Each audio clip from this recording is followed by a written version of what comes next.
Well, hey kids, welcome to an outdoor edition of Rimshots with Sean, brought to you by Barstools and Bandtalk. And I have, we set it up that we're going to do mayoral candidates and talk to each and every one of them. We have the one and only Mr. Waye MAson. How's it going? You've been on the council for 12 years. 12 whole years. Defeated Sue Utek, is that correct? Correct. Okay, so first thing I'm going to say is, I mean, you're in it to win it, because as I understand the rules, you can't run for your seat, you got to run for mayor or nothing. Yeah. Right? Yep. So you lose, you're done. Yeah. So how it works on a municipal level, because we don't have any, big payouts. Like if you leave being an MP, you get a transition allowance. If you leave being an MLA, you get a transition allowance. If I lose the election, I get about 5 days pay, and then they're sworn in, and I stop getting paid. and no, it gets better. We're not employees, so we don't qualify for EI. It's like high stakes gambling. Well, I knew that because I knew Don Sloan quite well. And I knew Patrick Murphy, who married a good friend of mine, Maggie, who works for the city. Oh, Maggie's amazing. Yeah, she's great. I used to work with the Chamber of Commerce, and I knew that because I remember both of them saying, like, "Oh my God, like I don't, everybody at your council, you think you get this big windfall when you leave, so you're truly in it to win it here." Yeah, absolutely. There's for me, probably about 3 years. Well, no, here's the plain, unvarnished facts. Municipal politics is so small that when you run for council, it's usually you and 4 friends, right? Yeah. And so the day after the last election, my 3 friends with SUVs had tossed all my signs in the backyard, and I'm there in the rain with the electric cordless drill, taking them apart. And I said, am I really going to dry all these off and then put them back in the attic of my shed, or am I going to take them to be recycled and turned into bat houses? Right. And I took them to, the day after the last election, I sent them to be recycled. Yeah. So one of the reasons why I wanted to do this was because, and I've heard you talk about it quite a bit on Todd Vino and Rick Howe when Rick was around. The numbers for the municipal election are low, they're historically low, and I wanted to kind of do my part to get more people out. So what would you say to people? Because it's a key election, there's a new mayor coming in, there's possibly a bunch of councillors. What would you say to people to get them out of the house and actually go and do their civic duty? That's a great question, and there's a couple of things. One is, this will be the first competitive election we've had in Halifax, probably since Walter Fitzgerald against Peter Kelly in 2020. Wow. Yeah. Once Peter got elected, people thought they were going to take him out, but he won pretty convincingly. Yeah. And then when he left, Mike has been at 60, 70, 80% of the polls ever since. Right. So votes are really going to matter this time. Yeah. There's no clear path, right? I have a good shot at it. The other people may have good shots at it, but it's going to be competitive. And then the second thing that I would say is the stuff that drives people the most crazy and is the most important to them, knowing that fire or police come when called, knowing that the park is safe and mowed, that the lights work on the street, all of the things that are right in your face. Right. The municipality, if it doesn't control it, it has the biggest say in it. And even in things we don't directly control, like housing and homelessness and that kind of stuff, we have a strong voice.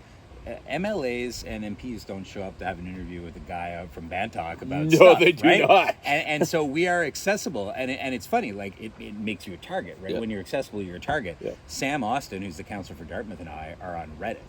And sometimes people on Reddit give me a really hard time. Yeah. But sometimes other people on Reddit are like, give this guy a break. He actually comes to talk to us, right? Yeah. So we're accessible, and we have a lot to do with the things every day that are most important to folks. Well, and that's, I was actually going to ask about the accessibility, because as councillors, I mean, all your phone numbers are put on the website, your email addresses are put on the website. You respond to me every time we talk about different sorts of things. It's got to be, on a Sunday afternoon when you're at a barbecue and you want to hang out with friends and somebody calls and says somebody's illegally parked on, it's not ever me, but it might be. But that's got to be. People don't understand how much of that time it takes. It's it's often a 50, 60 hour week. Right. And it's not all out pressing the flesh and meeting people. A lot of it is reading and getting ready for council. Council meetings are every other week now. Sometimes they're 12 hours long. There's lots of committee meetings. There's lots and lots of that stuff that goes on as well. But I will say things have changed since Don was on, right? Don used to say, I have a piece of paper and a pencil by the side of my bed so that if someone calls me at 3 a.m, I can write it down, I don't forget. Now we have 311. Right. I actually set my iPhone so it doesn't ring after 9 o'clock. I got a family. Yeah. I get up at 6 in the morning to go to work. I need my sleep. And ultimately, if it's an emergency, the road is flooding, the bridge went out, Sure. Someone is robbing my place, don't call me. Right. Like, we have 911 and 311 for that, and we didn't have that. I'm not putting anybody down, but now we have all these great systems in place, but it's still a huge amount of work. I mean, we are it's different from, I had an MLA, we were talking to an MLA, a couple of us, about getting that person to maybe run for council and leave the legislature, and they said, I don't want to work as hard as you guys. So That's fair, because I know it.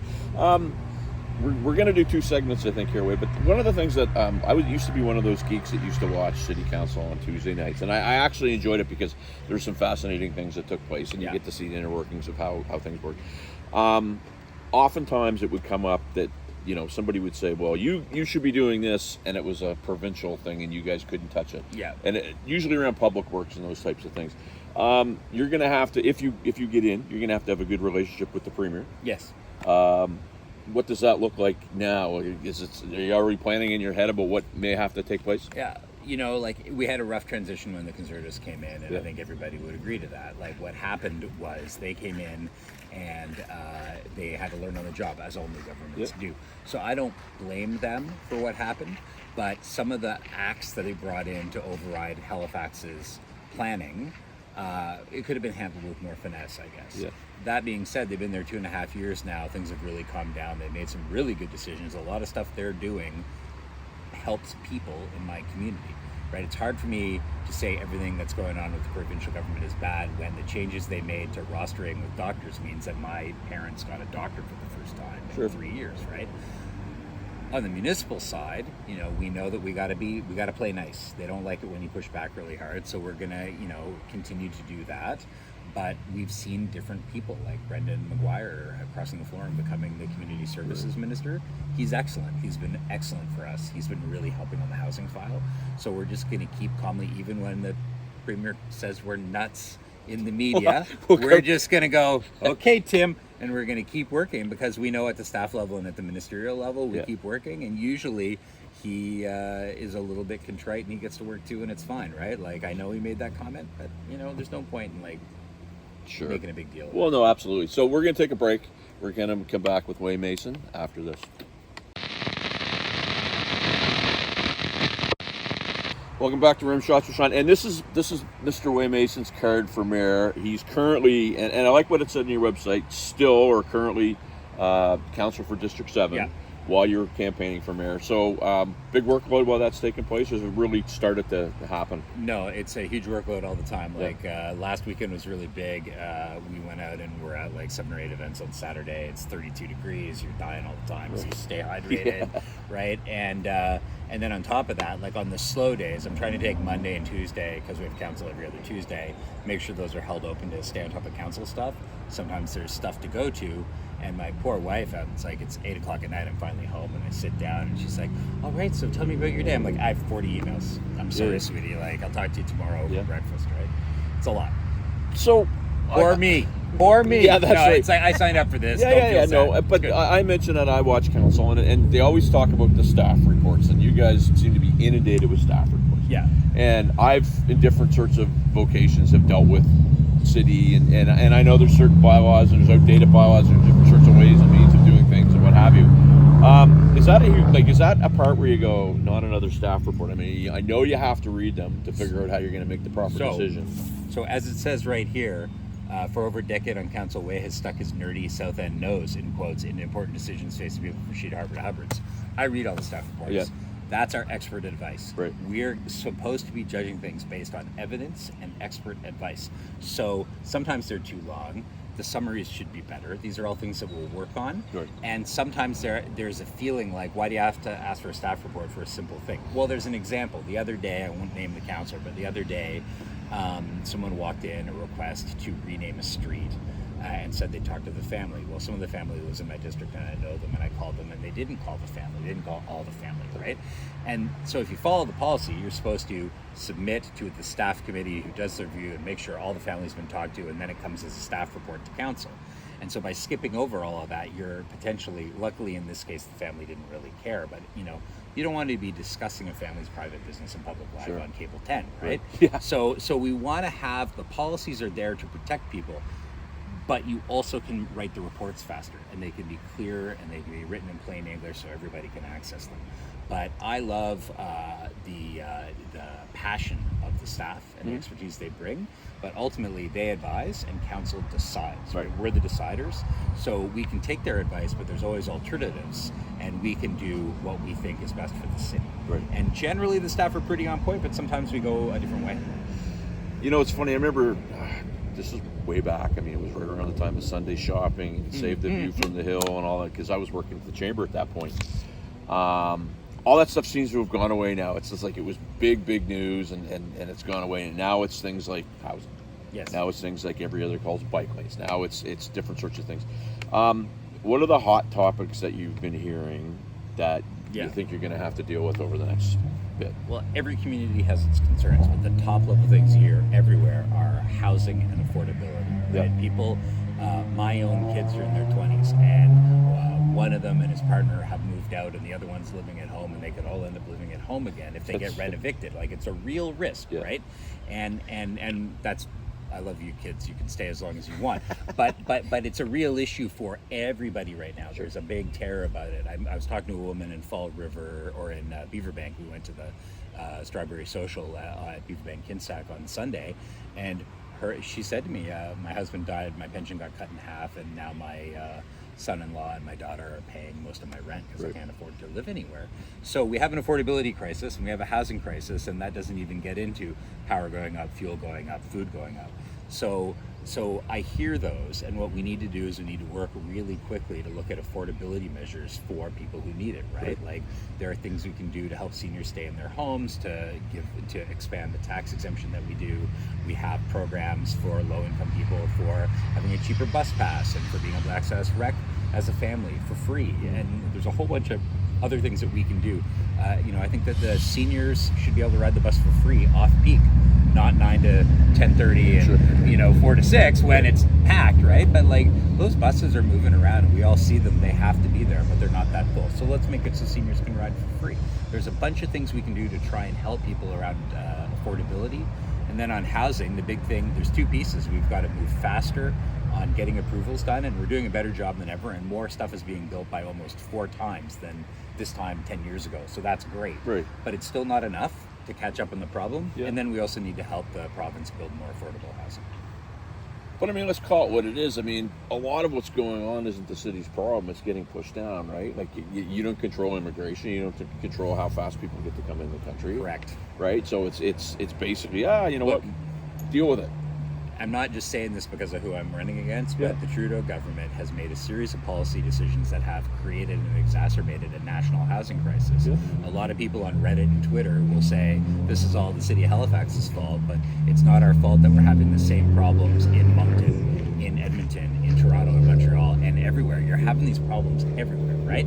And part of that is exactly as you say, the population growth, which I totally support immigration, but we shouldn't be having more people move here than we could possibly build houses. And then also, there's been a number of changes with the way people can borrow money to build houses and to buy a home that have actually made the problem worse, not better. So, we can't fix it as a city, but we can play a role in supporting those governments in their programs to fix it. And I do think the city can do more. I think that we could help. There's some things we can do in planning and in helping manage affordable housing. I don't think we can get to rent geared to income where you pay a percentage or whatever, but I think we can make more affordable housing be constructed, and I'm going to have some policy on that when we drop our platform in September. So What a lot of people watching this may not realize is, they think of the mayor and, they see Mike and he's out at a bunch of different things, and before him, Peter Kelly. The mayor's one vote around the table, right? Yep. One vote. So it's like, I think a lot of people feel that the mayor is the deciding factor. So, but essentially, you're the person that has to herd all the cats. Well, that even happens at the council level. People think that they're electing a feudal prince and that the mayor is king. Right. And what they're electing is someone who has to convince a majority of the rest of the council to vote a certain way. I think what I can bring to the table, why our catch line is mayor on day one, is I can show that I've been able to get council to vote with me on big important changes, and I've been consistently doing that for 12 years. Well, and I mean, there's something to be said for that. I mean, I got to watch what I'm saying. That I'm not looking like I'm supporting any one candidate, but I know from working on different boards and stuff, there's personalities, there's people that are kind of getting picked from behind that you don't know about. There's all kinds of different things, and when rubber hits the road and it's time to vote, it's very important. But it's difficult to make sure that everybody's doing what you need to do properly, right? Well, I also think we're in a different time. Like when we all first got elected, when Mike first got elected as mayor, those are the golden years. We had all sorts of money coming in from deed transfer, and people were feeling confident, and the population wasn't growing, so we didn't have a housing crisis. We're now in a different place where all the things we just talked about are happening, and I think the mayor's role has to change. Like, I love Mike, he's a good friend of mine, and he's been a real mentor, but I think the mayor now has to be very much more active in talking to councillors about why votes are important and making sure the votes are there to move things more quickly. And we've seen more divisiveness at council in the last couple of years because there's big, scary things happening that you got to make hard decisions about. You can't please everybody all the time. But I feel I have the skills to make sure that we keep moving things forward. Okay, so here we go. We're getting ready to wrap up. This is your pitch. This is Waye MAson talking to my 9,000 viewers, and you're going to be running for mayor, and they should vote for you. What? So as we discussed, I'm ready to be mayor on day one. We don't have time to rethink all this stuff. We're going in a direction that a lot of people are happy about. The city was shrinking. We were worried all our kids were going to go to Fort McMurray. We were worried all the businesses moving to Moncton. And now where we are at is we have success and we have economic growth. We need to make that work for everybody, make sure nobody's left behind, but we can't slow down now. The key is to get that housing built and to make things as affordable as possible for those that need it. Waye MAson, thanks so much for doing this, man. Thank you. I really appreciate it on a hot Wednesday night here in Fall River, and it's really something, right? Like the mayor. You want to be mayor? You sit in a park in Waverly Fall River. That's how you do it. It's 32 degrees, and you get interviewed. You don't be the guy that doesn't return calls. You know who you are, but we won't say that for another day. Thanks a lot. Have a great day. See you soon, guys. Thank you. Thanks, man. Bye.